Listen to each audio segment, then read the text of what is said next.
Hey guys, tonight we're venturing into moonlit fields where the sand is cool under your bare feet, the stars blink lazily overhead, and tall, shadowy plants sway gently in the breeze. You're not in a modern lettuce farm. No sprinklers, no tractors, just rows of strange, bitter greens whispering ancient secrets in the dark.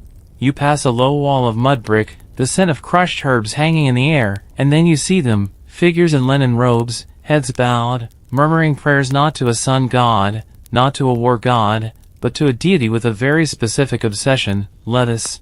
Yes, lettuce. That thing wilting in your fridge drawer. And in this story, you probably won't survive if you underestimate it. So, before you get comfortable, take a moment to like the video and subscribe, but only if you genuinely enjoy what I do here. And let me know in the comments where you're listening from and what time it is right now in your corner of the world. Now, dim the lights, maybe turn on a fan for that soft background hum, and let's ease into tonight's journey together. You're an apprentice scribe, and your master has asked you to record something most unusual, the sacred growing schedule for men's lettuce plots. It sounds like a punishment until you step into the ceremonial fields. There's a hushed reverence here, more so than at the grain storehouses or even the goat pens. These rows of green aren't just crops, they're consecrated. And this isn't just lettuce. It's the lifeblood of fertility itself, at least according to the Temple of Men. You've been to inspect one. It's tall and upright, unlike the floppy lettuce in your lunch wrap. This one stands with almost militaristic posture. Egyptians didn't just grow lettuce for sandwiches. This variety, like Tuca cereola, grew wild and spiny, with a bitterness that left your tongue confused and your bowels active. The milky white sap that oozed when its stem was broken fascinated ancient priests. That sap, they believed, echoed certain human fluids, and yes, you're picking up what they were putting down. Welcome to sacred botany. At midnight, the priests come. They don't chant loudly. They don't light torches. This is lettuce we're dealing with, shy, subtle, and mysterious. Instead, they walk the rows with bowls of milk and honey, dribbling it at the base of particularly robust stalks. One old priest even leans in to whisper to the lettuce. You try not to stare. Mainstream history tells us the ancient Egyptians had gods for nearly everything: Nile floods, embalming fluids, hippos, toe injuries probably. But Min, he's a standout. God of male fertility, embodiment of potency, and patron of lettuce, of all things. It wasn't random. Min's official iconography shows him holding his lettuce stalk in one hand and, let's say, a very personal symbol of his manhood in the other. No one in the room makes eye contact when you sketch this out on papyrus. Lettuce wasn't just men's favorite snack. It represented growth, virility, and magical regeneration. Scholars still argue whether men's lettuce connection predated his fertility cult, or if some enterprising priest just noticed the plant's awkward sap one day and decided to run with it. The bitterness? That was the taste of purification. The height? Symbol of virility. The white sap? You don't need a degree in symbolism. But here's the weirdest part. Lettuce didn't start as a divine plant. It was weedy and wild, avoided by most until the priesthood began their careful cultivation rituals. The plant's rise to sacred status was slow but deliberate, like the Nile flooding, or a bureaucratic letter arriving by barge. There's a curious moment as you crouch beside one of the older stalks. Its leaves rustle even though there's no breeze. Just a lizard? Maybe. Or maybe this garden remembers all the prayers, all the stories whispered under moonlight, all the awkward rituals where no one could make eye contact. Lettuce, after all, saw everything. As you get up, a priest hands you a withered stalk from last season's harvest, pressed flat and wrapped in linen. You tuck it into your robe pocket without a word. It smells faintly of cumin and crushed chalk, and you'll later find it has a hidden compartment where love spells are kept. You've just completed your first midnight vigil in Egypt's holiest vegetable patch. You wake the next morning in a clay-walled scribe's dormitory, the pressed lettuce charm still in your robe pocket, the scent of old scrolls and sandalwood clinging to your fingers. Your master finds you at dawn and nods solemnly.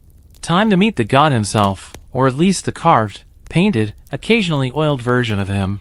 You don't know it yet, but you're about to walk face first into one of the most curiously specific religious relationships of the ancient world, man and lettuce, mediated by a god who never skipped arm day. The Temple of Men sits at the edge of the cultivated lands, where irrigated fields blur into golden desert.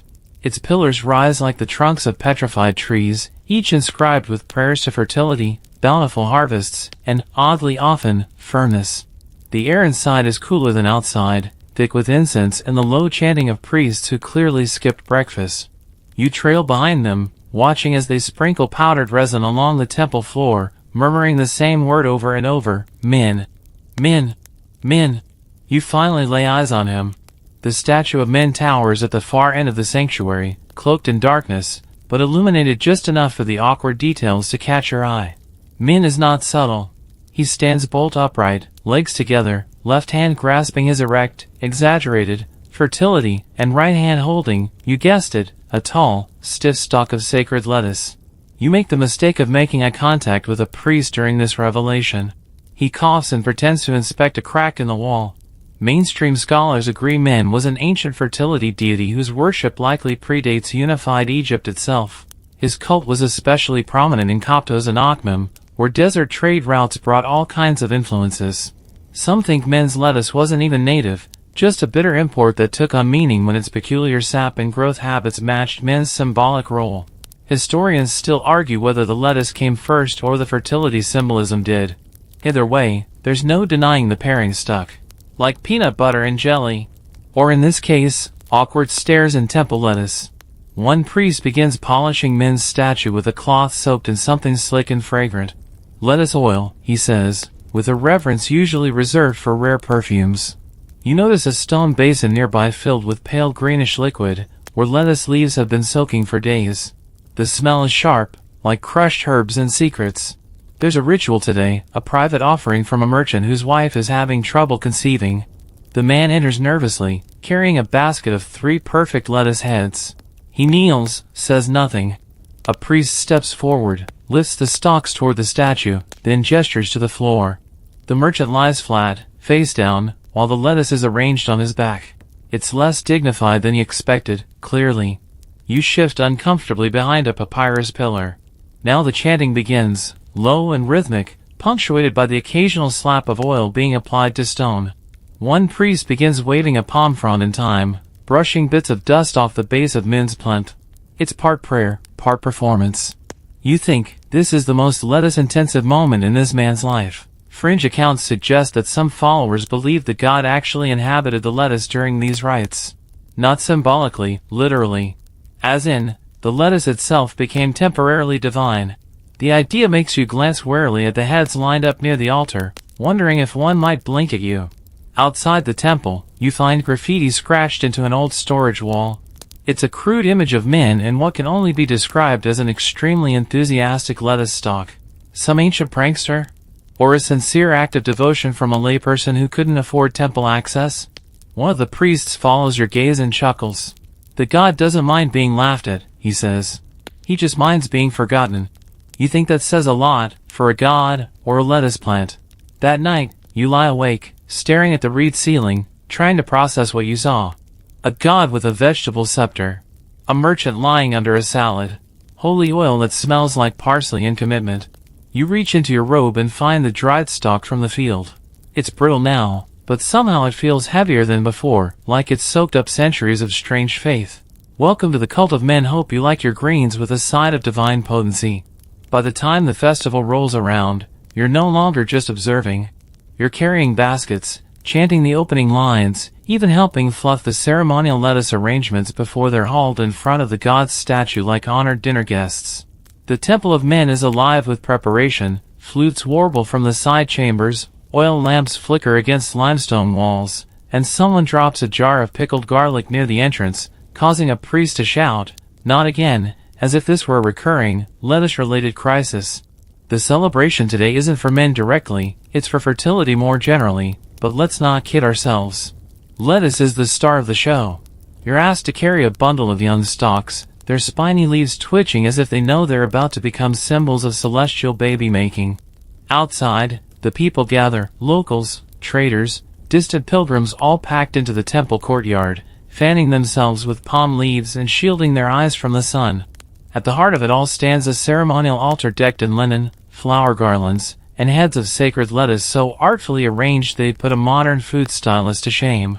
3 women from the priestly class approach, each barefoot, each holding a small silver bowl filled with crushed lettuce paste. They speak blessings into the green mush, then turn to face the crowd. It's time for the fertility rite. They smear the lettuce paste on the stone steps, the altar corners, even across their foreheads in streaks that dry quickly in the heat. You hear an elder whisper behind you, "For better babies." That's not a joke.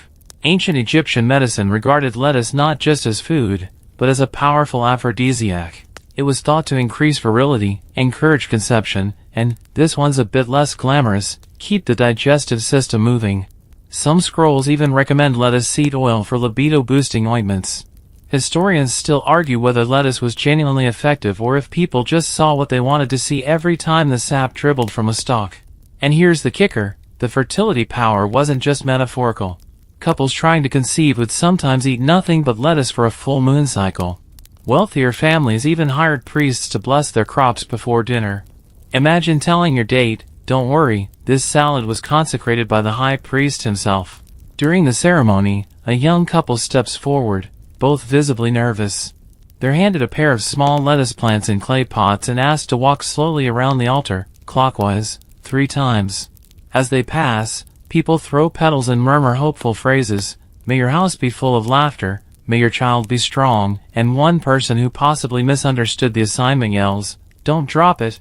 The couple kneels and offers their plants to Min's statue.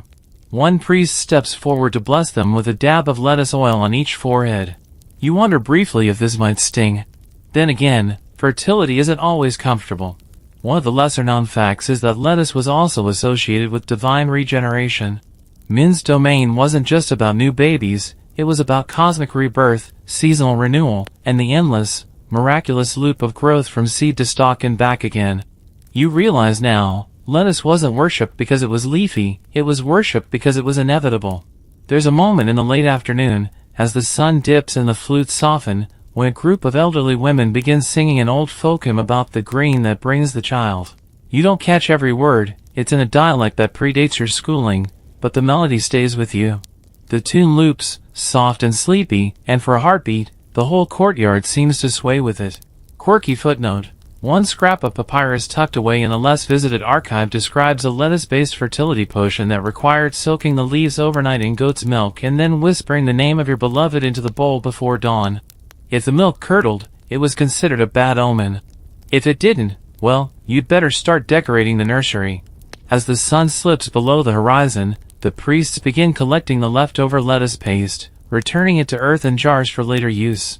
Nothing is wasted. Not even the slightly wilted parts. Sacred greens, after all, don't stop being sacred just because they've gone floppy. The crowd disperses slowly.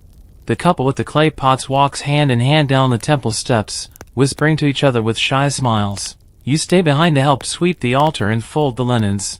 One old priest hands you a sprig of lettuce and says, "Plant this behind your home. Just in case." He winks. You pocket the sprig, unsure whether it's a joke, a blessing, or both. You're back at the temple the next morning, eyelids still heavy with incense and dreams of whispering lettuce.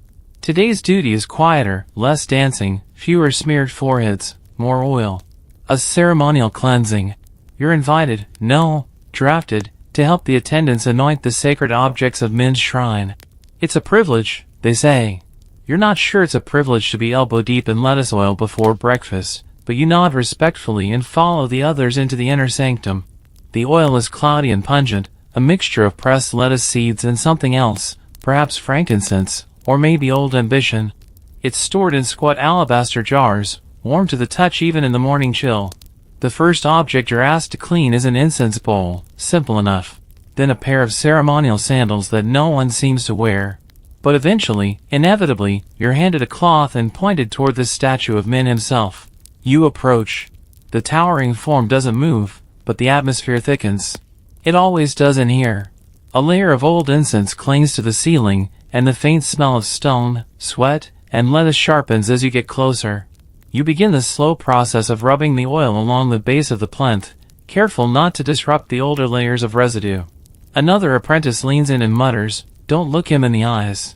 You think he's joking, until you glance up and feel like you've made a grave social error. You retreat to safer ground and turn your attention to the lettuce tokens, small carved replicas, often tucked into offering bowls or worn as amulets. Some are jade green, others just painted wood. One has an inscription along the spine, "Let life rise." You polish them gently, one by one, and place them back on the shrine shelf, now slightly less dusty, slightly more divine. One of the senior priests sees you lingering and decides it's time for a lesson. "The oil," he says, "isn't just for polishing. It's nourishment. Symbolic. We feed the god as he feeds the people." You nod. He continues, "We feed him lettuce. And we feed him the idea of lettuce." That last part makes you pause. You think about it for hours. Mainstream Egyptology confirms that oil played a huge role in daily temple rituals, and that lettuce oil, while not as prized as myrrh or lotus, had its sacred uses. Some records even list it as a soothing unguent used to anoint statues, particularly those of fertility deities. But it wasn't just function. It was flair. The Egyptians loved meaning layered on meaning, like a symbolic lasagna. You weren't just smearing oil, you were offering vitality, freshness, rebirth. There's a scroll tucked in a cabinet near the back of the shrine chamber. You're told not to touch it, but of course you do.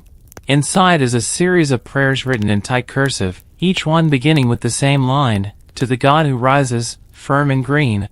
You carefully pretend not to read that again and again, even though you sort of love how uncomfortable it makes you. You're tasked with helping prepare a batch of fresh lettuce oil later that afternoon. The process is not elegant. First, you gather a pile of overripe lettuce heads, ones too bitter for eating but perfect for pressing. Then comes the grindstone, the clay troughs, the long hours of turning mush into meaning. The resulting oil is dark, viscous, and smells like what a salad dreams of being when it grows up. Quirky detail, ancient Egyptians believed oil could carry intention.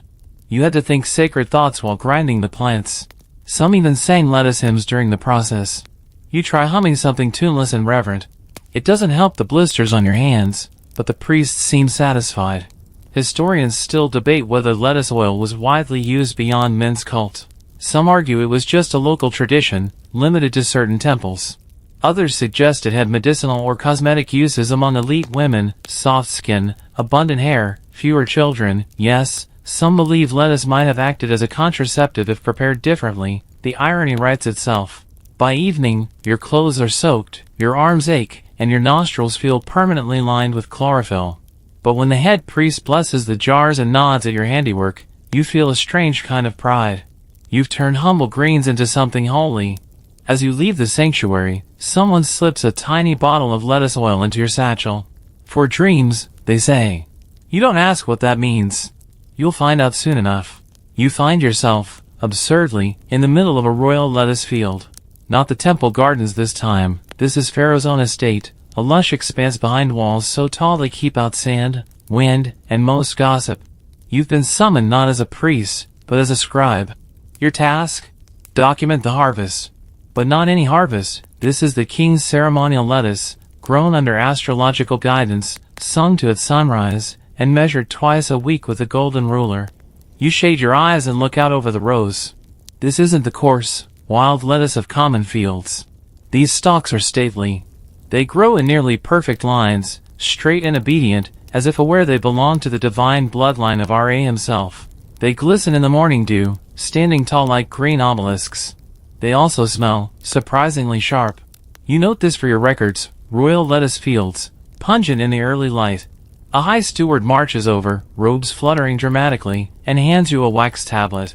His Majesty desires accurate comparisons, he says. This year's crop must outdo Lord Paintia's. And there it is. The pharaoh is in a lettuce-growing competition. You suppress a smirk. Not because it's silly, it absolutely is, but because it is deeply serious to everyone around you. It turns out royal families took agriculture contests to heart, particularly when the crop in question was tied to fertility and divine favor. Lettuce was symbolic of more than harvest. It represented the virility of the land itself, and by extension, the strength of the ruler. Historians still argue whether these competitions were formalized rituals or informal brags turned public events. Either way, Pharaoh wanted the tallest, greenest, most majestic lettuce in Egypt. And he would get it. You're led to a shaded pavilion where a scribe from a rival estate is already writing furiously. She looks up, blinks, and sighs. You too? You both understand this is less about agriculture and more about reputation. One poorly grown crop, and whispers begin. If he can't grow lettuce, how can he lead an army? It seems ridiculous until you realize that in a society where metaphors were reality, a weak harvest could symbolize divine displeasure. One of the stewards hands you a measuring stick with a painted cobra on the end. You squat next to a stalk, line up the base, and gently stretch the ruler. 42 centimeters. You write it down, but the steward frowns. Last year's were 45. He doesn't say more, but his expression reads, heads will roll, or at least be sautéed. A group of gardeners walk past, each carrying trays of precisely spaced seedlings. They chant in unison, not just for show. They believe the sound helps the plants grow straighter. You glance back at your notes and wonder if you should start recording chants per hectare. Fringe detail? One recovered fragment from a nobleman's tomb includes a list of lettuce varieties suitable for royal preference, complete with tasting notes like crisp mouthfeel, milk-rich, and, your personal favorite, pleasingly bitter, like truth.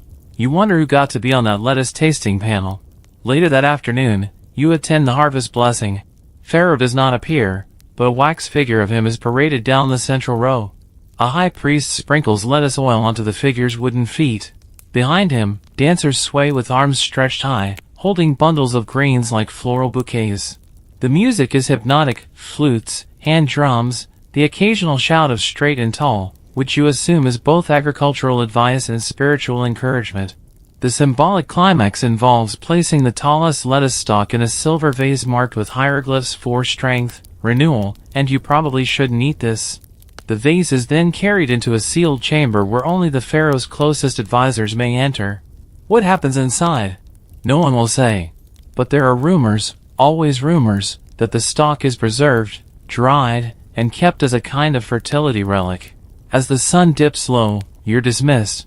You roll up your scrolls, tuck your wax tablet into its case, and start the long walk back to the temple. The guards nod as you pass. You think they recognize you now, not as a priest, not as a farmer, but as someone who understands the gravity of lettuce. You reach into your satchel and find that small bottle of lettuce oil from earlier. The scent is still sharp, green, slightly nutty. You dab a little on your wrist, and for reasons you can't explain, feel a bit taller. By now, you're fully lettuce-brained. You dream in rows of green. You wake with leaf-shaped shadows on your linen bedding. So when a priest hands you a scroll and says, "We're doing digestion today," you nod solemnly, as though this, too, is a sacred act.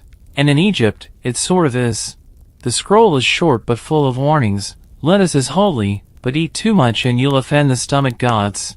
You raise an eyebrow, but the priest just pats his own belly and says, "Man gives life, but he takes regularity seriously." So, here's the twist in our green-tinted tale. Ancient Egyptians not only venerated lettuce as a symbol of virility and sacred growth, but also understood, and feared, its medicinal consequences. You trail after an herbalist in the temple courtyard, where bunches of drying leaves are strung from low awnings and baskets overflow with roots and bitter herbs. She hands you a bruised leaf and says, "This one? Laxative. You won't make it to evening prayers." You clutch your stomach a little tighter. Mainstream scholars agree, certain strains of Egyptian lettuce, like Tucus areola, the wild ancestor of your modern Caesar salad base, had serious gut-stimulating powers. Eaten in abundance, especially raw and unblanched, it acted less like a sacred aphrodisiac and more like a digestive volcano. There are even medical papyri, carefully inked, with earnest sincerity, listing lettuce as both a fertility enhancer and a bowel activator. You can almost hear some poor scribe muttering, "Pick a lane, plant." Historians still argue whether this effect was intentional in sacred rituals, maybe a symbolic purging, or just an unfortunate side effect that priests learned to spin. One bold theory from a French academic suggests that lettuce rites may have included fasting beforehand, to reduce digestive distractions. Another proposes that temple attendants simply built stronger bowels over time. You are not there yet. You follow the herbalist to a corner workshop, where oils are being pressed in small batches. She points to one dark jar. "That's for love," she says. Then to a smaller, gloomier jar. "That one's for inconvenient love." You laugh. She doesn't. The temple physicians, for all their reverence, were surprisingly practical. Lettuce, they said, cooled the body. It balanced hot tempers and overactive livers. But too much? And your body revolted like a sun-baked army with food poisoning. There's a famous scribble on the back of a medical scroll: "Do not mix lettuce with figs unless you have the day free." Wise advice. You're handed a duty next. Record the effects of a lettuce trial on a volunteer who believes he's been cursed with infertility. The man is given a potion, a greenish broth laced with lettuce sap, garlic oil, and something ominously referred to as cleansing bark. He drinks it bravely, declares it oddly minty, and is later found sprinting toward the latrines behind the goat enclosure. You make notes. Vivid ones. Later, as evening falls, the herbalist leads you to a more sacred rite, a quiet blessing over a small garden of potted lettuce. No oil. No chance. Just 3 slow passes of her hand over the leaves, and a whispered phrase: "Let it do what it must." It's oddly moving, even with everything you've just witnessed. Fringe belief time. Some rural households kept guardian lettuce plants outside their homes, not to eat, but to absorb bad spirits and digestive curses. They'd wilt deliberately, sacrificing themselves, and be ceremonially composted. You've never looked at a houseplant the same way since. The night air is soft when you return to your quarters. You sit under a sky freckled with stars, stomach groaning from too many sample tinctures, head swimming with images of sacred sap and urgent sprints. You reach again for that oil vial in your satchel. Open it. Breathe. It's still earthy, bitter, complicated. Kind of like the god himself. One last note for your scroll: lettuce blesses the brave, and occasionally betrays the overconfident. The festival grounds are alive again, this time humming with a different kind of excitement.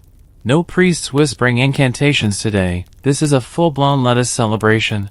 You're stationed at the center, next to the official scrollkeeper's tent, tasked with recording the names of those offering particularly splendid heads of lettuce to the altar. You're halfway through a messy signature when a goat trots past wearing a flower crown and dragging a cart stacked with greens. You blink. No one reacts. Apparently this is normal. This is the festival of greening, sometimes called the fertile joy, and it's dedicated to men and the agricultural bounty he encourages. But let's be honest, it's mostly an excuse for food, music, and lettuce-themed pageantry. Stalls line the temple courtyard, each selling variations of lettuce dishes, steamed, grilled, shredded into honeyed pastes, and stuffed with garlic and nuts. You try one wrapped in lotus leaves. It tastes like a garden gave you a hug and then kicked you in the tongue.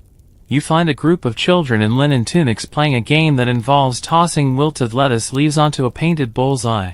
One girl shouts, "This one's for twins," and lands a perfect center hit. The crowd cheers. It's half play, half prayer. And yes, someone's running a lettuce predicts your future booth. You wander past a group of dancers practicing their routine for the afternoon's parade. Each one holds a lettuce stalk like a torch, twirling in practiced, leafy arcs. Their instructor claps along. Make it crisp, like your turns. And your lettuce. A few groans from tired calves, but mostly laughter. One troupe performs a short theatrical skit where men's lettuce is stolen by a mischievous jackal god. The punchline involves lettuce being hurled dramatically off stage and the jackal slipping on a pile of leaves. You note the crowd's reaction, delighted. Laughter and lettuce go hand in hand here. Mainstream historians agree the ancient Egyptian calendar was thick with agricultural festivals, but very few were as specific or as oddly jubilant as men's. They weren't just about planting or harvesting. They were social glue. These gatherings tied communities together with shared joy, subtle matchmaking, and possibly questionable lettuce-based snacks. Fringe belief? Some locals say that during the festival of greening, men walks unseen among the crowd, inspecting lettuce bundles and secretly blessing the most awkward dancers. You keep this in mind as you trip over your own sandals trying to avoid a priest balancing a tray of oiled lettuce heads. There's one particularly curious ritual you witness just before sunset. A line of unmarried women, all dressed in white linen dyed faintly green, walk slowly to a table piled high with ceremonial lettuce. Each woman selects one head, whispers a name into its leaves, and lays it on the altar. The priest overseeing this nods solemnly, then plucks one of the heads and slices it with a ceremonial bronze blade. The chosen woman blushes, bows, and steps forward. A match, the priest declares. You're not sure if it's divination or sheer theater, but the crowd loves it. Later, as the sun dips behind the temple walls, a strange new event begins, a lettuce race. Each participant carries a bundle of grains through an obstacle course made of grain sacks, water jugs, and slow-moving oxen. The catch? You can't drop a single leaf. One man trips and launches his bouquet into a pot of lentil stew. A child nearby yells, "Unblessed," and the audience howls. And of course, there are the digestive consequences. The feast's after effects are known, expected, even planned for. There are dedicated privy stations. One stall sells balancing cakes made with barley and cumin, and the line never shortens. You begin to admire the priest's bravery. Eating lettuce as a sacrament requires intestinal courage. Historians still argue whether this festival was more religious or comedic. The rituals are earnest, but the tone? Nearly carnivalesque. There's joy in the awkwardness, beauty in the absurdity. It's as if the Egyptians understood something modern ceremonies forget, that sacred doesn't always mean solemn. The day ends with a closing hymn sung in rounds. Everyone knows the words. You catch a line, "Leaf of life, sap of stars, grow within." It's oddly moving, and sung off-key. You watch the last of the dancers disappear into the dark, their lettuce stalks now drooping gently, like tired torches. You gather your scrolls, your satchel, and your thoughts. It's been a long day of sacred silliness. And as you walk home, one child runs past you, clutching a half-eaten lettuce head, yelling, "Min saw me! Min saw me!" You smile. Maybe he did. Your feet are sore. Your scroll case is full. And now, because no one else was available, you've been assigned to accompany the clergy during a sunrise ritual involving lettuce headdresses. You don't ask questions anymore. You just show up with a straight face and your most neutral sandals. The dawn is gentle. Pink streaks paint the horizon as the temple's eastern wall glows slowly to life. You stand at the edge of the sacred garden, trying not to draw attention, while the high priest adjusts a towering crown made entirely of tightly braided lettuce leaves, lotus stems, and some very optimistic twine. It wobbles slightly. He frowns. There are 7 of them today. Each priest wears a version of the lettuce headdress, some more structurally sound than others. One's is lopsided, another features a carved beetle perched delicately in the center. The symbolism isn't lost on you: resurrection, life, fertility, and salad bar flair. The procession begins. Slowly, silently, they walk through the garden's central path, heads bowed, stalks rustling with each step. You trail behind, trying not to cough from the incense curling in thick vines of scent around your nose. The headdresses are ceremonial, yes, but also heavy. By the second lap, one priest's forehead glistens, and another mutters a curse that absolutely does not sound like a prayer. You learn that the lettuce crowns are not for spectacle alone, they're part of a blessing ritual. The plants woven into the headdresses are freshly harvested, chosen for straightness, color, and that telltale milky sap. After the walk, the crowns are removed and carefully dismantled. The stalks are then placed in the temple's inner basin of offerings, soaking for days until they're soft enough to be pressed into oil or mashed into ceremonial pastes. Mainstream scholars confirm that Egyptian priests often wore symbolic attire for seasonal rites, falcon masks for Horus, gold-plated bull horns for Apis, and, apparently, leafy domes for men. What's less certain is how widespread the lettuce crowns were. Some argue they were localized to specific temples like Akhmim, while others suggest they may have been part of secret fertility sects known for their fondness for botany and headgear. One fringed scroll, now in a museum basement and usually ignored, describes a dispute between 2 priests over who got to wear the tallest lettuce. The entry ends with a hastily added line, "No blood drawn. Just bruised egos." You're invited to try one on. You hesitate, but the head priest is watching. So you bow, accept the woven crown, and gently lower it onto your own skull. It's cooler than expected. The leaves brush your ears and smell like morning dew in distant compost. You feel ridiculous. Also oddly powerful. "Now you're one of us," says a junior priest, clearly trying not to laugh. You resist the urge to curtsy. The ceremony ends with a chant around the sacred pond where wild lettuce grows unchecked. The priests raise their heads, now crownless, and murmur, "Green to the god. Green from the god." You add it to your scroll notes, underlined twice. A few local villagers, allowed inside the outer garden, have gathered to watch. One little boy tugs on your tunic and asks, "Is it true the lettuce talks if you sleep with it under your pillow?" You raise an eyebrow. He continues, "My sister said hers whispered a name once." You glance at the priest beside you. He shrugs. "Plants have ears," he says, not helpfully. Later, in the temple kitchen, Leftover headdresses are boiled down into a mash used for ritual ink. The logic? Sacred leaves, sacred words. You're told this batch will be used for scribing birth blessings. So if someone gives birth next month and their baby's name comes out slightly green-tinged on the scroll, now you know why. Historians still argue whether these leafy crowns were ever worn outside the temple complex, perhaps during special processions or rural fertility drives. No visual records confirm it, but one tomb painting does show a figure with what might be a lettuce sprig behind his ear, or a very unfortunate hairstyle. As the sun climbs higher and the last of the lettuce crowns disappear into baskets, you help fold the ceremonial linens. One priest slips you a leaf that survived the ritual. "Wear it tonight," he says, "in case your dreams are dull." You tuck it into your robe, nod, and wonder, what else have these greens seen? There are myths, plenty of them. Some are grand, like gods riding solar barges across the sky. Others are strange, like divine falcons with suspiciously bureaucratic duties. And then there's this one, which you hear whispered behind a curtain in a scribe's hall. The tale of the lettuce duel. You're copying records late one evening when a junior priest leans over and says, "Ever heard of the time two gods fought with lettuce?" You don't even look up. "No," you say, "and I already have questions." He tells it like it's a folktale, but older priests don't laugh when it's repeated. According to temple tradition, the god Seth, fierce, impulsive, and ever jealous, once tried to insult men during a festival by stealing one of his sacred lettuce stalks and publicly declaring it too bitter for any decent womb. In retaliation, Min didn't throw a punch. He threw a plant. Literally. A stiff, oil-slicked stalk of ceremonial lettuce, hurled with supernatural precision. It struck Seth in the chest, knocked him clean off his platform, and split into 3 neat pieces on the stone. A lettuce duel. No weapons. Just produce and pride. The crowd gasped. No one clapped. They waited. Seth got up, dusted himself off, and, according to the scroll fragment you're now reading by candlelight, declared, "Let this be a lesson in vegetables." He left in silence. No storm. No snakes. Just a quiet shuffle and a bruised ego.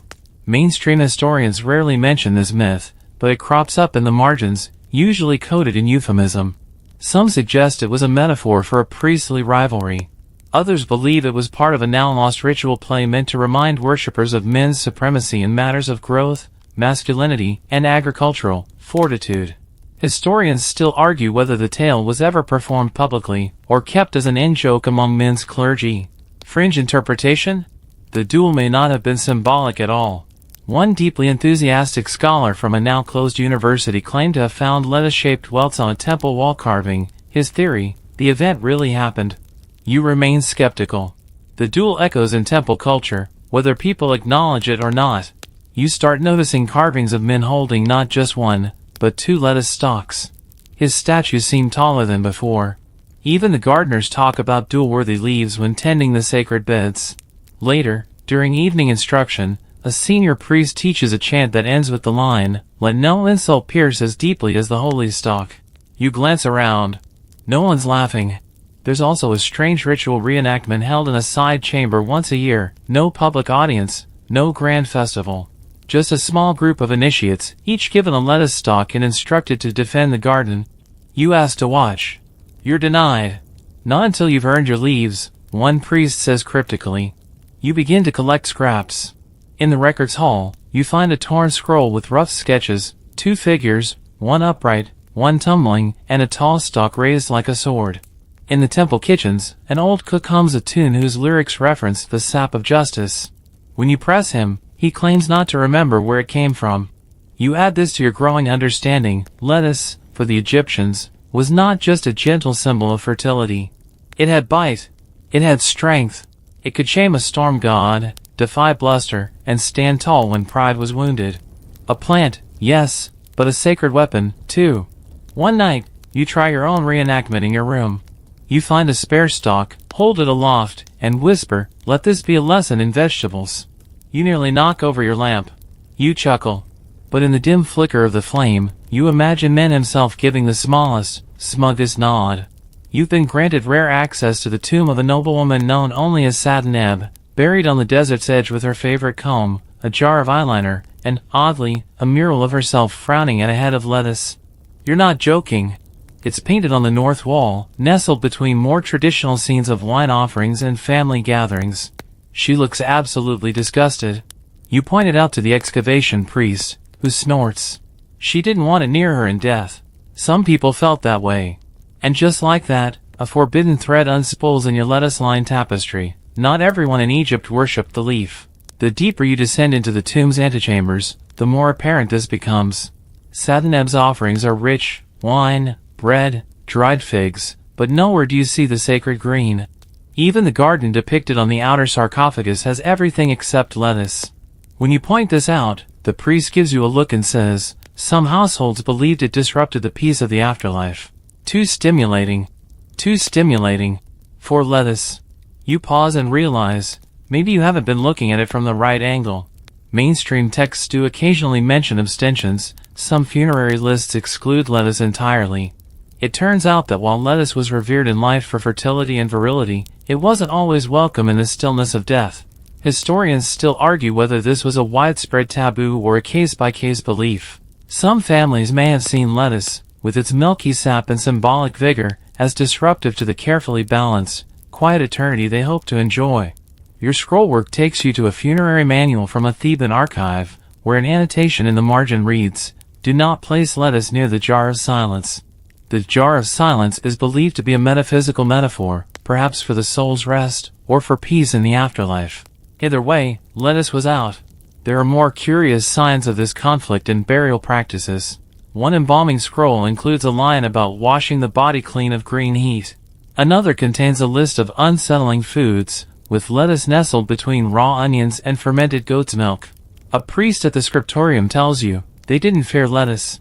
They just feared what it reminded them of.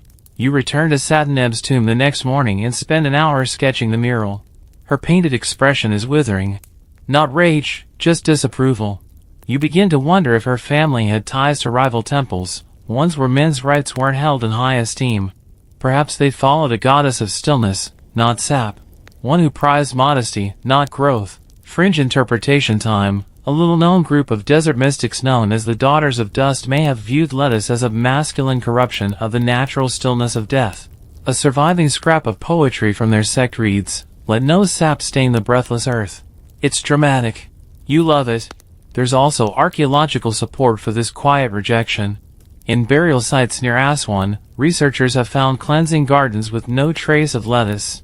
Instead, they planted calming herbs, mint, chamomile, even sleepy poppy. A different kind of sacred plant. Back in the temple, you ask the high priest about it. He nods slowly. Yes, some reject the leaf in death, but we believe men watches all gardens. Even those where lettuce will not grow. That night, you dream of a green stalk laid gently beside a tomb, then swept away by an unseen hand. A whisper follows, too lively. You wake with your oil vials still clutched in your palm. It smells of something warm and faintly bitter. The scent of life trying not to disturb the dead. You find yourself back at the Temple of Men, scribal duties long since expanded into something closer to leafy espionage. Today, though, is different. You're invited, formally this time, to observe a rite involving both lettuce and something far larger, louder, and snortier, the sacred white bull. Yes, lettuce has a rival, and it's got horns. The bull stands in the sun, impossibly pristine, its hide nearly glowing. Around its neck hangs a garland of fresh lettuce, which seems to offend it mildly. It tosses its head, snorts at the priests, and then calms only when a handmaiden appears with an offering of barley mash and, of course, a leaf of green. You squint at the scene, equal parts confused and enchanted. Why the bull, you ask? A priest shrugs. Min is dual, he says. Leaf and beast. Sap and sinew. This is new. Until now, lettuce has dominated your understanding of men's symbolism. But the bull, it turns out, is just as central, representing raw strength, endurance, and the grounding force of life. The lettuce? That's energy, motion, the quickening of the seed. Together, they form a sacred balance.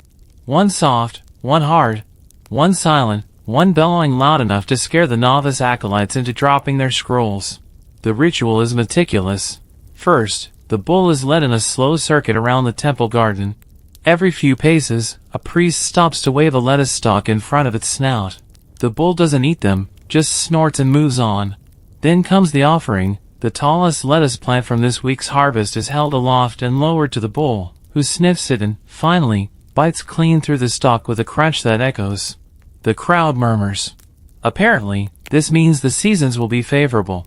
Mainstream sources corroborate this dual symbolism. Bulls, particularly white ones, were associated with virility and cosmic cycles. In men's case, the bull often appears in art standing behind him, or under him, or in some very delicate poses that challenge your ability to sketch with a straight face. Historians still argue whether the bull and lettuce were always paired, or if later priesthoods synthesized their meanings into a single cohesive fertility cult. Either way, they complement one another unnervingly well. You're handed a scrap of him to record. It reads, "He rises in sap and sinew, green and white, leaf and horn, ready to press the sky with life."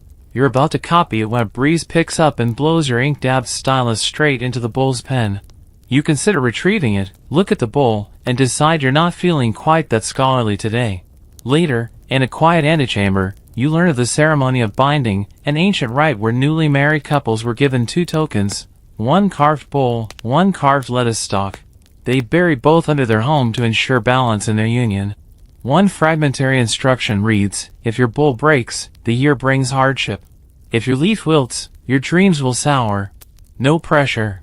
Fringe whispers suggest that the bull once replaced lettuce entirely in some rituals after a poor harvest season, and that men's lettuce priests protested by smearing bull statues with sour herb paste.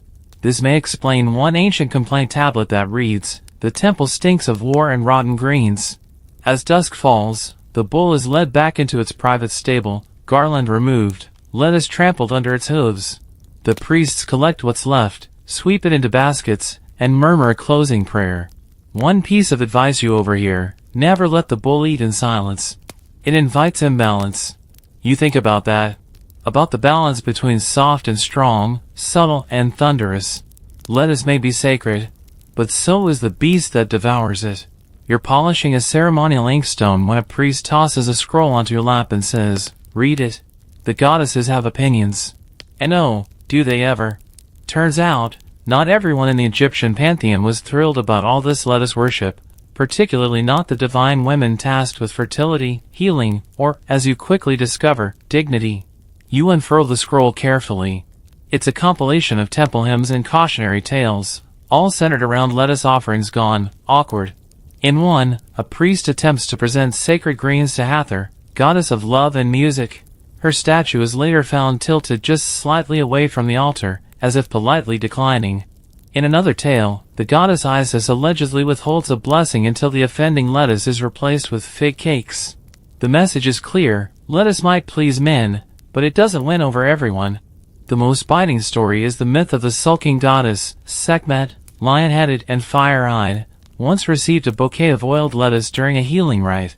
She burned it. Not metaphorically. She roasted it with divine flame and snarled, "Feed that to your bulls." You wince as you copy that line into your notebook, imagining the scent of divine arugula flambe. Mainstream theology frames many goddesses as complex and powerful forces, sometimes fiercely maternal, other times unpredictable. In temple life, they received offerings of perfume, beer, honey, and elaborate pastries, never lettuce. Historians still argue whether this reflected deep-rooted symbolism or simply a distaste for how overtly masculine the lettuce rites had become. Either way, there's a palpable distance between men's leafy adoration and the goddess's elegant restraint. One priest confides in you, half whispering, "The goddess Nephthys once cursed an entire garden because it grew only lettuce. They say the sap soured." Whether true or not, the tale serves as a quiet reminder: green doesn't always mean good. In fact, some sects believed lettuce belonged only to the domain of male gods. To present it to a goddess was borderline disrespect. You glance at the offending scrolls and wonder how many priests learned that lesson too late. There's even a side chamber in the temple painted with images of female deities standing beside baskets of fruit and herbs, mint, coriander, and papyrus blossoms, but nary a lettuce leaf in sight. You realize it's not an accident. The omission speaks louder than inclusion. One fresco shows the goddess Taurid, hippopotamus-shaped and usually cheerful, scowling as a monkey hands her a lettuce sprig. You swear she's mid-eye roll. Fringe scholars have a field day with this. Some argue that the lettuce was intentionally excluded from goddess worship to preserve the purity of their rites. Too many associations with men's, shall we say, enthusiastic energy. Others suggest it's a sign of intertemple rivalry, where one priesthood deliberately made the leaf a masculine domain to protect their symbolic turf. A few go further, proposing lettuce was once a goddess's plant, usurped by men's cult during a political shift in the 5th dynasty. The evidence? A now-lost amulet showing a stylized female figure holding a lettuce stalk. Probably a forgery. Still, you scribble it down, just in case. One day, you help with a ritual in honor of Batet, the cat goddess of joy and home. The offerings are elaborate, jars of honey, pomegranates, silver trinkets shaped like mice. As you set down a plate of baked barley cakes, a novice accidentally places a lone lettuce leaf on the altar. The room stills. A senior priest lifts it, carries it outside, and gently buries it in the soil.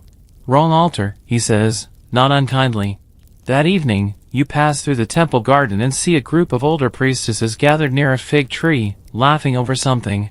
You catch a few words, and then he said, "The goddess asked for lettuce." They erupt in cackles. One of them notices you, grins, and tosses you a figure. "Stick to the sweets, scribe. Safer that way." You nod, chewing thoughtfully. The fig is warm, earthy, and blessedly lettuce-free. The sun rises early when you're summoned again, not by a priest this time, but by a foreman. "Field day," he grunts. "Time to see who actually keeps the lettuce sacred." You're taken to the outer farmlands, where the Nile's floodwaters have receded and the air smells of damp earth and morning ambition. This is where sacred lettuce begins, not in incense-thick temples, but under sun, sweat, and sandals caked with mud. Here, the workers are already bent at the waist, planting, trimming, whispering. Yes, whispering. You thought it was a temple-only thing, but even the field hands speak to the plants. "Grow tall," one murmurs. "Stay straight," another says, patting the soil like a fussy uncle. These are the forgotten stewards of men's leafy empire, field slaves, tenant farmers, laborers too low in the hierarchy to attend ritual but devout enough to follow its rhythms with their fingers in the dirt. You're assigned to one man named Beck, who has arms like carved sycamore and a voice like wind through reeds. He doesn't speak much until the sun is high, when he finally says, "You scribes write about gods. We plant them." And then he laughs, a dry sound, but not unkind. He hands you a tiny seed, papery and pale. "This makes gods grow." You turn it over in your palm, unable to tell if he's joking. Mainstream Egyptology touches on this world rarely, these quiet workers, essential but unsung. It's the high priests and pharaohs who dominate the scrolls. Yet here, in the ragged fields outside Akhmim, it's clear, the god-man lives as much in blisters and harvest cycles as he does in polished statues. Historians still argue whether sacred crops were grown separately by temple servants or whether common farmers bore the burden. You're seeing firsthand that it's both. Divine lettuce doesn't appear in alabaster bowls by magic, it grows here, beside calloused hands and muttered prayers. Beck shows you how to cut lettuce heads using a hooked flint knife tied to his wrist. The process is smooth, almost tender. "You don't rush a stalk," he says. It listens. And if it feels fear, it bolts. You're about to ask what bolts means when a younger worker shouts, "That one's gone bitter." Everyone groans. You add temperamental when startled to your notes. Lunch is a shared flatbread circle and a scoop of salted beans under the shade of a date palm. Beck passes you a pickled lettuce stem. It's crunchy, sour, oddly refreshing.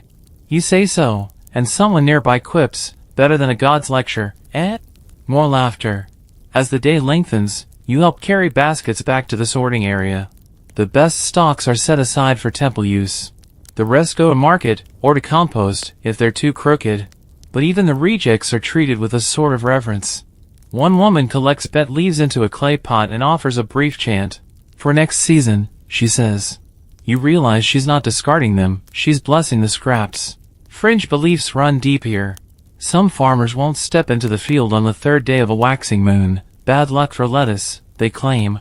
Others bury a silver coin under the first plant of each season. Beck, when asked, simply shrugs. "The god's got his moods," he says. So do the fields. One thing becomes clear, there is no clean line between sacred and ordinary out here. The field itself is an extension of the temple. The soil is scripture. Every weed plucked, every whisper into the leaves, is part of a quieter, dustier theology. As the sky turns orange, you walk back toward the village with Beck. He stops, kneels, and plants one last seed. For my son, he says softly. He's not born yet, but he'll need strong greens. You nod, unsure what to say. He hands you a clump of dried sap on a scrap of cloth. Keep this, he says. Smells like the future. And it does, sharp, bitter, strangely sweet. Night falls, but the temple never truly sleeps. Somewhere, oil lamps burn low, shadows stretch long across the courtyard, and somewhere in the east chamber, someone is whispering love spells over lettuce seeds. You didn't expect this part. You were warned about sacred oils and holy blisters, but no one mentioned the lettuce sorcerers. You're summoned to a room rarely open to scribes, a low-ceilinged archive smelling of dried herbs, beeswax, and very old secrets. There's a priestess waiting. She's older, eyes sharp beneath a veil of incense smoke. You want the leaf's true magic? She asks. You nod, more out of reflex than courage. She sets a wooden box before you. Inside, wilted leaves, faded petals, curled strips of bark, all labeled in steady script. She pulls one out, dried lettuce root, knotted and dark. For summoning, she says, placing it in your palm. Only works if the heart's honest. That night, she teaches you how to grind lettuce seeds into a fine powder and mix them with honey and milk. The resulting paste is warm, cloying, and sticky as gossip. Write their name, she instructs, handing you a scrap of linen. You hesitate. Anyone? Anyone, she confirms. You write, purely for educational purposes, of course. This isn't an uncommon practice, it turns out. Lettuce wasn't just used in offerings to men, it also formed the backbone of folk rituals, particularly love spells. Mainstream Egyptology acknowledges these customs in passing, but rarely details them. They were part of everyday magic, not grand ceremony. Historians still argue whether these rituals were sanctioned by the temples or simply tolerated. Some priests turned a blind eye. Others offered their own versions, blessed powders and romantic oils, available for a modest donation. You help prepare one such charm for a young woman named Tia, whose sweetheart has left for a distant province. She cradles her spell bundle like it's a living thing. You watch her bury it under a potted lettuce plant, whispering his name 3 times. She thanks you, eyes hopeful. You don't say that sometimes the gods answer differently than we hope. One fringe belief suggests lettuce seeds can absorb longing. That if you sleep with them under your pillow, they'll carry your dreams to the one you desire. Another theory claims placing a fresh leaf on your tongue while naming a beloved guarantees either attraction or indigestion, depending on how sincere you are. You wonder how many people risked both. There's a section in the scroll archives marked with a subtle glyph, 2 hearts curled around a lettuce stalk. Inside are love notes, half-burned incantations, and small satchels of crushed leaves tied with red string. One faded note reads, I offer this green for your return, swift as the flood, steady as the stalk. It's unsigned, the edges stained with old oil. Not all spells were sweet. Some were cautionary. In the darker corners of the records, you find rituals involving dried lettuce ash used to cool the heart of an unfaithful lover. One even describes mixing sap into wine to ensure fidelity, unwise, considering the digestive effects. But emotions, like lettuce, don't always behave. The priestess teaches you a closing chant, grow in me, stalk of hope, leaf of longing, bloom of truth. It's meant to be whispered into the earth as you bury your spell. You try it once, just to feel the words in your mouth. They taste green. You're given a pouch of lettuce seeds and told to plant one when you're ready. It doesn't guarantee love, the priestess says, but it helps you wait. That night, back in your quarters, you turn the seeds over in your hand. They're small, unimpressive, but something in them hums, like a secret waiting to sprout. By now, you've seen lettuce blessed, eaten, weaponized, and whispered to. But tonight, you're taken somewhere even stranger, a place beneath the temple, cool and damp, lined with shelves not of scrolls or relics, but jars. Hundreds of jars. Clay, alabaster, some glassy and faintly green. Welcome, the cellar keeper says, to the wrought room. You blink. You mean storage? He snorts. No. Sacred spoilage. Each jar contains lettuce at some stage of decomposition, leaves yellowing, stalks slumped, a few reduced to mush that clings to the sides like ancient soup. The scent is sharp, fermented, earthy, and faintly sweet in a way that unsettles your nose. This is not a trash heap. This is curated. The keeper, an elderly man with hands like dry bark, explains. The god doesn't just rule the living plant. He knows the softened leaf, the limp stalk. Even in decay, there is power. He hands you a sealed jar. Inside, a single head of lettuce slouches against its side, pale and translucent. This one's been here 7 years, he says. Still sacred. Mainstream records barely touch this practice. Occasional footnotes mention preservation, but most scholars dismiss the idea that spoiled lettuce held value. And yet, here it is, carefully catalogued, labeled with festival dates, and kept like aging wine. Historians still argue whether this was symbolic continuity, spiritual recycling, or simply a very fragrant archive of past rituals. One scroll suggests that wilted lettuce was thought to enter a second sacred phase, its bitterness mellowed, its form softened, making it suitable for rites of closure, remembrance, or transition. Just as a person aged and changed, so too could the god's plant. Fresh for beginnings, the scroll reads, soft for farewells. You help the keeper stir a batch of soon-to-be sacred mash. The leaves are chopped roughly, mixed with old oil and a pinch of salt, then pressed into a shallow basin. It's not pretty. It's not supposed to be. This, he says, anoints statues too old for brightness. Things that remember more than they shine. He lifts a lid from a nearby pot. A haze of vinegar and decay escapes. This was men's offering during a drought. We gave him softened greens, not vibrant ones. They were closer to what we had become, withered, waiting. You realize then, not all devotion is crisp and glowing. Some of it sags, leans, stinks, and still matters.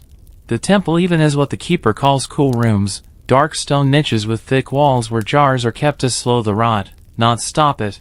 These spaces are quiet, undisturbed, and surprisingly calming. You find yourself breathing easier inside. No chanting. No incense. Just the slow passage of lettuce from one phase of life to another. Quirky tradition? Once a year, on a moonless night, a chosen priest opens the oldest jar in the rot room and places a spoonful on a slab of black granite. It's not eaten. It's not burned. It's simply left, exposed, as an offering to time, which ripens all things. You're told to never speak during this rite, even if the smell makes you cry. You help reseal a few jars before you go. Clay stoppers, wax linen, tied tight. The keeper blesses each one with a touch of his forefinger and a whisper you don't quite catch. Do they ever reopen them, you ask? He shrugs. Only if the god asks. Back above ground, the air feels too bright. You smell like vinegar and oaths. The other scribes lean away slightly. You don't explain. You just walk to your desk, pick up a fresh scroll, and write a new title, The Holiness of Spoilage. And in your satchel, one leaf, spotted and soft, waits quietly in a sealed pouch. You're not sure why you kept it. Only that something about its limpness feels enduring. You're lounging in the temple courtyard, ink-stained fingers resting on your lap, when a scroll from Alexandria arrives by courier. Imported papyrus, blue ribbon, very official. You open it with the reverence of a scribe expecting grand news, and immediately frown. It's not news. It's mockery. A Roman senator, the priest beside you sighs, writing about our lettuce. You already know this won't go well. The scroll is a summary of recent Roman observations on Egyptian rituals, and the tone is unmistakably smug. Apparently, some Roman nobles touring the temples decided that worshipping lettuce was a most humorous perversion of agriculture. You bite your lip and read on. It gets worse. They refer to men's sacred oil as garden drippings and call the fertility rites a spectacle of vegetables and awkward limbs. You choke on your barley tea. Still, you keep reading. There's a line from the senator that says, in Rome, we eat lettuce before a feast to calm the body. In Egypt, they offer it to statues and call it divine. You look up. Is he wrong? You ask the priest. He just smirks. Lettuce knows its purpose. Even if Romans don't. It's true, in Roman tradition, lettuce was seen as a cooling food. Eaten after heavy meals, it soothed digestion. Occasionally, it was linked to sleep and calmness, not virility. Mainstream historians agree that cultural context drastically shaped lettuce's symbolic meaning. While Egyptians saw rising sap and sacred masculinity, Romans saw a post-dinner nap. Historians still argue whether this divergence caused tension or just bemusement. Some Roman satirists did go out of their way to ridicule Egyptian religious practices, especially ones involving animals or produce. But a few thinkers, especially physicians and herbalists, recognized Egypt's longer, deeper relationship with the plant. Even as they laughed, they took notes. Fringe rumor? One Roman merchant tried to bring men's lettuce oil back to Italy and market it as a romantic tonic. It didn't go well. The effects were unpredictable. Let's just say it wasn't quite what lovers were hoping for after a candlelit supper. You discover more graffiti in the merchant quarter, crude drawings of a lettuce with a crown, lounging on a throne. Beneath it, "All hail the salad god." You're offended. You're also laughing. There's something almost charming about how difficult the Romans find it to take lettuce seriously. Then again, they didn't know the wrought room, or the headdresses, or the dueling. That night, a scroll circle gathers under the moon. A few scribes read aloud ancient hymns to men, just to remind each other why the leaf mattered in the first place. You recite one slowly: green rises not as leaf, but as promise. In sap as memory. In root, the will to rise. The words echo, unbothered by foreign laughter. Someone asks, "Do you think the god minds being mocked?" A priest looks up. He's been worshipped longer than Rome's been paved. Let them laugh. You nod. Even ridicule can't touch roots that deep. The next morning, a group of travelers from the north approach the temple. They request a tour, especially of the lettuce rooms. One asks, genuinely curious, "Is it true you talk to your vegetables?" A priest replies, "Only the sacred ones." You stifle a snort. And just like that, lettuce becomes a cultural ambassador. Strange. Resilient. Still standing tall. The Nile floods have begun to retreat, leaving behind thick, glistening silt and the smell of birth. You step barefoot into the mud. No sandals allowed in this part of the temple garden. It's sacred now, the gardener tells you. Soft as milk, hungry as fire. He says this while plunging a cluster of lettuce seedlings into the soil, one after the other, his fingers slick with sacred sludge. You crouch beside him, notebook in hand, knees already coated in ancient fertility. This is where sacred lettuce really gets its legs, not from rituals or crowns or scrolls, but from water and dirt and sun. Egypt's lettuce obsession wasn't possible without the Nile's moods. Its seasonal floods transformed desert into Eden, if Eden had the texture of pudding and smelled vaguely of fish. The lettuce grown here, in the newly churned banks, is unlike the wild spiny kind you saw earlier. These are fuller, greener, calmer. As if the river had tamed them. You ask the gardener how long before these are ready. He smiles. Depends on the river. Depends on the moon. Depends on what the stalk wants. Which, you admit, is not technically helpful, but deeply Egyptian. Mainstream agricultural records describe the careful timing of lettuce cultivation, seeds planted in the flood's wake, their roots drinking deeply from the rich, dark earth. The Nile brought more than moisture. It brought rebirth, spiritual cleansing, and a divine timetable. Historians still argue whether men's cult rose in tandem with flood season farming or if the river merely reinforced a lettuce that was already sacred. Either way, no Nile, no sacred greens. You help carry baskets of tiny plants to a canal-fed trench, where junior gardeners, barely more than children, splash them gently into place. It's like watching someone cradle dozens of leafy newborns. The water around your ankles is warm, teeming with unseen life. One boy whispers into the canal, "May the god remember this one." You glance at his lettuce. It does look particularly confident. The priest overseeing the garden explains that different irrigation patterns yield different stalk shapes. Some grow straight and tall, perfect for men's altar. Others curve subtly, better suited for oil pressing or food offerings. The river chooses, he says. We obey. A little dramatic, but you see his point.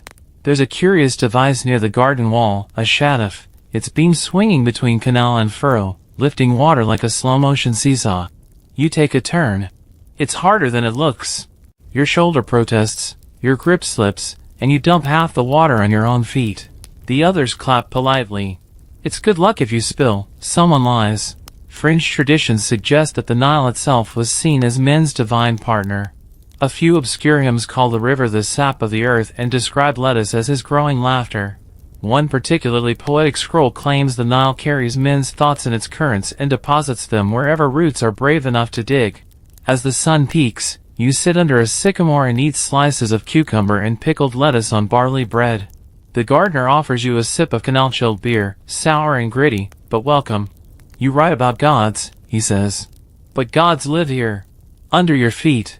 Later, you follow an older priest to a hidden plot behind the temple, reserved for river lettuce.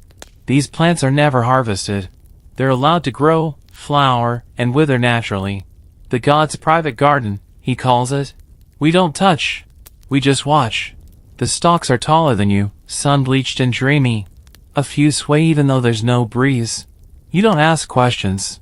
That evening, you return to your quarters, fingernails still lined with Nile silt. You light a lamp, open a fresh scroll, and write, without the river, the leaf is nothing. With it, the leaf remembers how to rise. And outside your window, the canal gurgles softly. Somewhere, new roots take hold. You're kneeling in the garden again, late evening now, the air thick with damp heat and the humming silence of growing things, when a young novice beside you breaks a lettuce stem. It snaps with a faint crunch, and from the wound seeps a pale, milky liquid. He flinches. It bleeds, he whispers. You nod. It always does. The sap of lettuce is something you've noticed 100 times, but tonight, in the twilight, it feels stranger. The light catches it just right, white and glistening, almost luminous. That's the god sign, someone says behind you. You turn to see the temple herbalist watching with folded arms. Min's mark, he adds, as if that explains everything. The milky sap, lacticarium, is one of the oddest things about sacred lettuce. In the plant's wild state, it appears when the stalk is cut or bruised, oozing slowly like some quiet confession. Mainstream herbal texts from the period mention its effects, mildly sedative, vaguely narcotic, sometimes used in medicines. The priests, however, don't speak of it pharmacologically. They speak of it symbolically. You help gather broken stalks and place them in a shallow copper bowl. The sap pools slowly, sticky and faintly metallic smelling. Don't let it touch your mouth, warns the herbalist. Not tonight. You don't ask why. The bowl is carried inside, placed before Min's statue with deliberate slowness. The god's harvest, the priest whispers. Historians still argue about the sap's role. Was it sacred because of its appearance? Its properties? Or did its symbolism come first, and the sap simply reinforced it? There's no consensus. But everyone agrees it mattered. That pale liquid was at the center of rituals too intimate to record, too earthy to fully explain. One fringe theory proposes that the sap was seen not just as a sign of fertility, but of memory. That each broken stalk carried with it some sliver of cosmic recollection, which the sap revealed. A leaf once soaked in this milky fluid was reportedly used in dream incubation rituals, placed beneath a pillow, accompanied by whispered invocations to men. Let him remember me, they'd say. Let him find me. You copy one of these invocations from a crumbling scroll. In the leaf's wound, truth returns. In sap, the god's first breath. Poetic. Slightly unnerving. Back outside, you examine your own hands. They're streaked with sap, your fingers tacky and sweet-smelling. One of the novices offers you a fig leaf to wipe them with. Don't use linen, he warns. Sap stains like blood. There's a curious story about a priest who once carved a tiny figurine of Min from hardened lettuce sap, a rare, time-intensive task. It took weeks, and the result was no bigger than a thumb. When finished, the priest carried it everywhere. One night, he claimed the figure whispered to him. The next morning, he gave up speaking entirely. Whether reverent or ridiculous, no one dared touch the figurine afterward. It was placed in the temple's locked reliquary. You've never seen it, but you believe it's there. Sap becomes sacred ink in some rituals, used to sign vows, bless crops, or anoint the foreheads of newborns. During one such rite, you watch a priest dip a reed stylus into the thickened sap and draw a spiral on a child's brow. For clear dreams, he says. And for memory that grows straight. The baby sneezes. Everyone takes it as a good omen. You ask the herbalist if the sap ever spoils. He laughs. No. It darkens. It thickens. But like the god, it doesn't spoil. It just becomes more. That night, back in your room, you take a leaf you tucked into your satchel days ago. Its stem is split, dried sap caked along the edge. You run your thumb across it, feel the brittle edge catch your skin. A ghost of stickiness remains. You place the leaf under your sleeping mat, not quite believing it'll do anything. Still, before you drift off, you whisper, "Let it find me." You wake with sap in your hair and the vague memory of a dream involving walking lettuce stalks debating temple architecture. It's unsettling. It's also oddly familiar. The more time you spend here, the more the sacred greens seem to creep into your subconscious. Not menacingly, they're just always present. Watching. Wilting. Waiting. And now, it's time to see how it ends. Not the story of lettuce, but its reign. Because, as you've learned, not even sacred plants are immortal in the eyes of a changing world. The first signs of lettuce's fall from divinity are quiet. A prayer skipped here. An offering forgotten there. The wrought room, once maintained with careful reverence, begins to collect dust. A younger generation of priests whispers about newer rites, cleaner symbolism, gods less tied to things that grow and spoil. You begin to notice how the oil jars aren't always full. How Min's statue, once polished daily, goes a week without so much as a dab of sap. The high priest claims the god is resting. The junior scribes say he's been replaced. Because something else has arrived, Christianity. Rome's grip tightens, and with it comes a wave of new doctrine, new metaphors, and new dietary restrictions. Suddenly, the god with the lettuce stalk seems inappropriate. The divine oil, too earthy. The sacred stalk, almost laughable to converts raised on shepherds and salvation. Mainstream historians agree, by the 4th century, Min's temples were falling silent. Some were repurposed, their stone blocks turned into churches, their altars stripped of leafy offerings and scrubbed clean with vinegar. Lettuce, once a symbol of virility and sacred balance, became just another food. Worse, an afterthought. A garnish. Historians still argue whether the transition was peaceful or full of struggle. Some claim Min's cult faded quietly, folded into folk memory. Others point to evidence of resistance, graffiti carved hastily into new church walls, crude sketches of lettuce stalks beside the words "he still grows." You hope that one's real. You spend one final evening in the inner garden. The plots are mostly overgrown now. No more priests chanting under the moon. No more headdress processions. Just a few stubborn plants rising through the cracks, pale green, defiant. And yet, even in neglect, something sacred lingers. The river still floods. The earth still remembers. One stalk leans toward you, heavy with seed.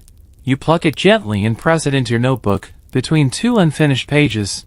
A leaf for the end, you write. Inside the reliquary, the tiny figurine of Min made of hardened sap is still there. Someone left a fresh sprig beside it. No label. No note. Just a quiet gesture of devotion. Maybe the last.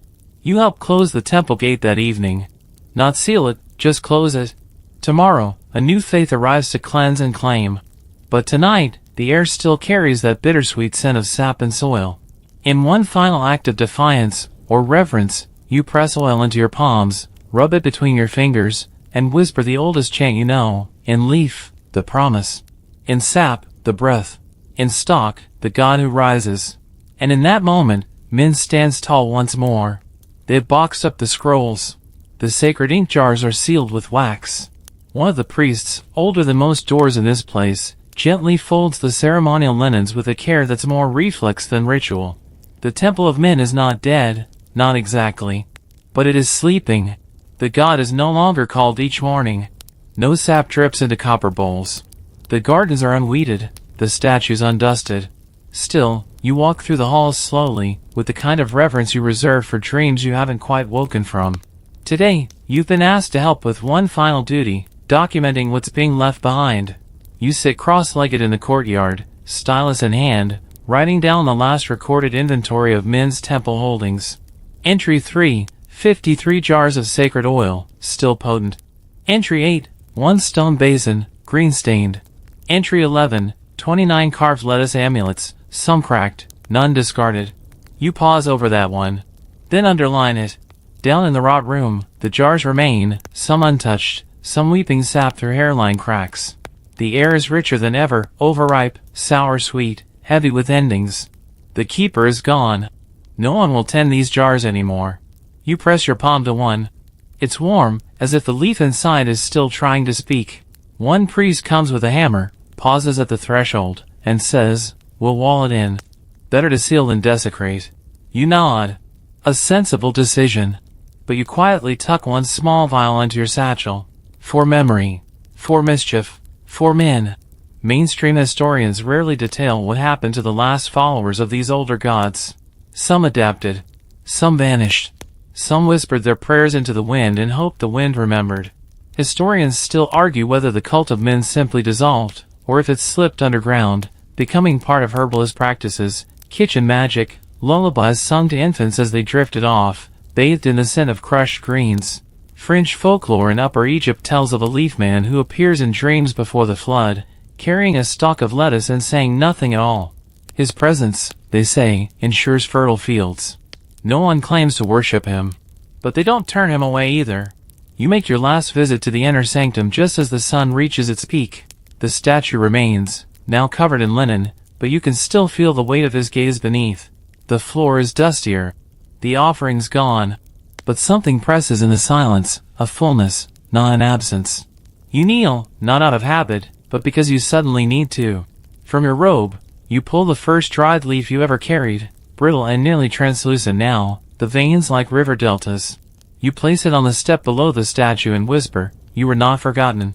And as you leave, you brush your fingertips across the old altar and feel, not stone, not memory, but something warmer. As if the leaf still grows, somewhere. You exit the temple into a world that has changed its gods. But in the gardens by the canal, the lettuce still grows wild. Unwatered. Untended. Still upright. And somewhere, deep in a sealed chamber, sap gathers in a dark jar. So now, finally, you lie back, body still, thoughts quiet, floating in the warmth of all you've just heard. The temples have closed their doors. The oil lamps are out. The chants have faded into the hush of wind over water, a sound softer than memory. But beneath the earth, seeds still stir. They don't ask for permission. They don't need temples or scrolls or fanfare. They just reach toward light, as they always have. The Nile's slow murmur still whispers across time. And somewhere in a forgotten jar, sap thickens into honeyed stillness, carrying the breath of forgotten prayers and half-remembered songs. You drift there, between leaf and root, somewhere quiet, somewhere green. No need to remember every story. Just know that even the smallest things, bitter leaves, soft roots, milky sap, can carry meaning, can carry gods, can carry you gently towards sleep. So let the earth cool beneath you now. Let your breath match the rhythm of the river's hush. And let your thoughts curl inward like the edge of an old leaf, folding softly in the dark. You're safe. You're still. The scroll is closed. The temple is silent. And the garden, somewhere, still grows. Sweet dreams.